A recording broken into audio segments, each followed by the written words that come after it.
ৰাজ্যখনৰ অন্যতম শিক্ষামূলক অনুষ্ঠান বিদ্যাৰোহী সমিতি SCCৰ ৰাজ্যিক কমিটিৰ উদ্যোগত 30 দিনীয়া কাৰ্যসূচীৰে গোৱালপাৰা জিলাৰ জলেশ্বৰ আঞ্চলিকৰ অন্তৰ্গত ৰাজমিতা ME, কাঠাৰীহাৰা ME, কাঠাৰীহাৰা হাই মাদ্ৰাছা, খাৰুজাবাজ কামালীয়া বিদ্যালয়ৰ ছাত্ৰ-ছাত্ৰীসকলক যোগ শিক্ষা, আত্মপ্ৰতিৰক্ষা, সমৰ কলা, NCC প্ৰাথমিক পাঠ্যক্ৰম, SCC প্ৰাথমিক পাঠ্যক্ৰম, দুৰ্যোগ প্ৰতিৰক্ষা, পুৱাৰ পাতস্মৰণ, ৰাস্তাৰ সাৱধানতা ও ট্ৰেফিক নীতি, গীত মাত, নৃত্য, নাটক আদি বিভিন্ন বিষয়ত প্ৰশিক্ষণ দিয়া হয়।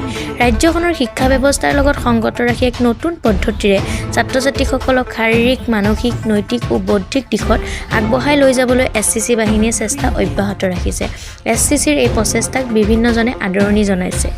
SCC ৰাজ্যিক সভাপতি ছাব্বিৰ হুছেইন আৰু ৰাজ্যিক সহকাৰী সম্পাদক শ্বাহজামালৰ নেতৃত্বত গোৱালপাৰা আৰু ধুবুৰী জিলাত আৰম্ভ হোৱা প্ৰশিক্ষণ শিবিৰত প্ৰশিক্ষণ প্ৰদান কৰে ৰাজ্যিক সভাপতি ছাব্বিৰ হুছেইন, প্ৰশিক্ষণ সম্পাদক হীৰামণি ৰহমান, সহকাৰী সম্পাদক শ্বাহজামাল, প্ৰশিক্ষণ সম্পাদিকা আফিউন নেহাৰ, হাৰুন অল ৰছিদ, মনোৱাৰ খানকে আদি কৰি 10জন বিষয়ববীয়াই। আমাৰ যিখিনি প্ৰশিক্ষকে ইয়াতে প্ৰশিক্ষণ দি আছে, ছোৱালীবিলাকে এই প্ৰশিক্ষণ অংশগ্ৰহণ কৰিছেনে? নেকি তেওঁলোকে ধৰ্মীয় কিবা কথা কৈছে? নাই, আমাৰ ইয়াত তেনেকুৱা কোনো কথা নাই। শিক্ষাৰ ক্ষেত্ৰত যিবিলাক মানে প্ৰয়োজন সেইবিলাক লৈ ধৰ্মীয় কোনো বাধা নাই। আচ্ছা, আপুনি নিশ্চয় দেখা পাইছে প্ৰশিক্ষণ? দেখা এই প্ৰশিক্ষণৰ দ্বাৰা আপোনাৰ এইখন স্কুলৰ মাদ্ৰাছাৰ ছাত্ৰ-ছাত্ৰীসকলে উপকৃত হৈছেনে? উপকৃত হৈ আছে, কাৰণ physical fitness is the basis to maintain A perfect life. সেইকাৰণে মই ভাবোঁ যে ইয়াত ছোৱালীসকলে মানে 100% উপকৃত হ'ব যদি এইটো মানে ভালকৈ কৰিব পৰা যায়। সিদিনা যেনেকৈ প্ৰশিক্ষণটো দিছিল ভাল লাগিছে মোৰ, আৰু সক্ৰিয়ভাৱে ছাত্ৰীসকল অংশগ্ৰহণ কৰিছিলে।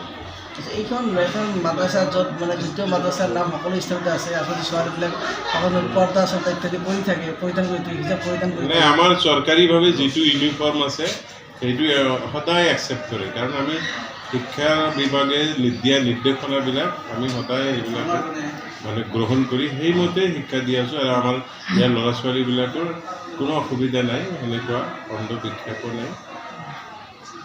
কোনটো স্কুলত পঢ়া? কাটাৰীহাৰা গাৰ্লছ হাই মাদ্ৰাছা। ইয়াতে তোমাক ধৰ্মীয়ভাৱে কিবা বাধা বিঘিনি আছে নেকি? নহয়, নাই। নাই। তুমি কি কৰি আছা? যোগাসন কৰি আছো? হয়। আৰু কি আত্মৰক্ষাৰ কাৰণে প্ৰশিক্ষণ দি আছো? হয়। তোমাৰ এইটোৰ দ্বাৰা কি উপকাৰ হ'ব বুলি ভাবিছা? শাৰীৰিক মানসিকভাৱে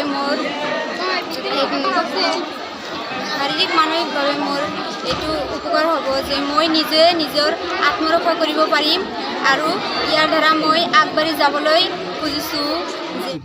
আমি অসমৰ ছাত্ৰ ছাত্ৰীসকলক দেশাত্মবোধ জাগৃত কৰাৰ লগতে ছাত্ৰ ছাত্ৰীসকল সৰ্বাংগীন দিশত পুথিগত শিক্ষাৰ উপৰি শাৰীৰিক, মানসিক, নৈতিক ও আধ্যাত্মিক দিশত যে ছাত্ৰ ছাত্ৰীসকলক আগবঢ়াই লৈ যাব পাৰোঁ, তাৰে উদ্দেশ্য লৈ আমাৰ 2019 বৰ্ষৰ 5 নৱেম্বৰ তাৰিখে অসম ৰাজ্যখনত গঠিত হোৱা বিদ্যাৰোহী সমিতি SCC বাহিনী আমি বিভিন্ন জিলাত এনে প্ৰশিক্ষণ দি আছোঁ। প্ৰশিক্ষণসমূহ হৈছে ছাত্ৰ ছাত্ৰীসকলৰ যোগ শিক্ষা, আত্মপ্ৰতিৰক্ষা শিক্ষা, শাৰীৰিক ব্যায়ামৰ শিক্ষা, NCC প্ৰাথমিক পাঠ্যক্ৰম, SCC প্ৰাথমিক পাঠ্যক্ৰম। এইখিনি শিক্ষা দি আমি ল'ৰা ছোৱালীসকলক আগবঢ়াই লৈ যাবলৈ আমি সক্ষম হৈছোঁ। আমি জানো যে বৰ্তমান আমাৰ অসম ৰাজ্যখনতে হওক বা বিভিন্ন ৰাজ্যত আপোনাৰ পুথিগত শিক্ষা ব্যৱস্থাটোৰ ওপৰত চৰকাৰ প্ৰশাসনে হওক বা বিভিন্ন আমাৰ শিক্ষাগুৰুমণ্ডলীয়ে হওক বা অভিভাৱকে হওক তেখেতসকলে গুৰুত্ব দিয়ে। গতিকে আমি বিদ্যাৰোহী সমিতি SCCয়ে অনুভৱ কৰোঁ যে পুথিগত শিক্ষা ব্যৱস্থাটো আমাক লাগিব। গতিকে পুথিগত শিক্ষা ব্যৱস্থাটোৰ লগত সমান্তৰালকৈ আমাৰ যোগ শিক্ষাক, আত্মপ্ৰতিৰক্ষা শিক্ষাক, আমাৰ NCCৰ শিক্ষাক সমান্তৰালভাৱে আমি গুৰুত্ব দিব লাগিব। তেতিয়াহ'লে পৰৱৰ্তী নৱপ্ৰজন্মৰ ছাত্ৰ ছাত্ৰীসকলে আগবাঢ়ি যোৱাত সুবিধা হ'ব। গতিকে আমি আজি গোৱালপাৰা জিলাৰ আমাৰ জলেশ্বৰ অঞ্চলত আমি আহিছোঁ। আমি ইয়াত 20 দিনীয়া কাৰ্যসূচীৰে বিভিন্ন বিদ্যালয়ত আমি প্ৰশিক্ষণ দি আছোঁ। এইখিনিৰ পৰাই মই অনুৰোধ জনাম আমাৰ গোৱালপাৰা জিলাৰ মাননীয় ইন্সপেক্টৰ অফ স্কুল বিদ্যালয়সমূহৰ পৰিদৰ্শক মহোদয়ক অনুৰোধ জনাম, লগতে আমাৰ BO ছাৰকো মই অনুৰোধ জনাম, লগতে মই আমাৰ অসমৰ মাননীয় শিক্ষামন্ত্ৰী ডক্টৰ হিমন্ত বিশ্ব শৰ্মা আৰু মাননীয় মুখ্যমন্ত্ৰী সৰ্বানন্দ সোণোৱাল ডাঙৰীয়াকো অনুৰোধ জনাম যে আজিৰ দিনত যদি ছাত্ৰ ছাত্ৰীসকলে পুথিগত শিক্ষা ব্যৱস্থাটোৰ লগত যদি শাৰীৰিক শিক্ষা সমান্তৰালভাৱে বিদ্যালয়ত আপোনালোকে একজনকৈ শিক্ষক দিয়ে, তেতিয়াহ'লে ছাত্ৰ ছাত্ৰীসকল আগবাঢ়ি যোৱাত নিশ্চয় সুবিধা হ'ব আৰু আগবাঢ়ি যাব পাৰিব।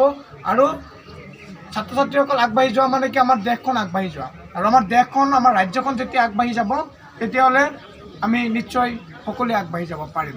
ঠিক আছে, থেংক ইউ।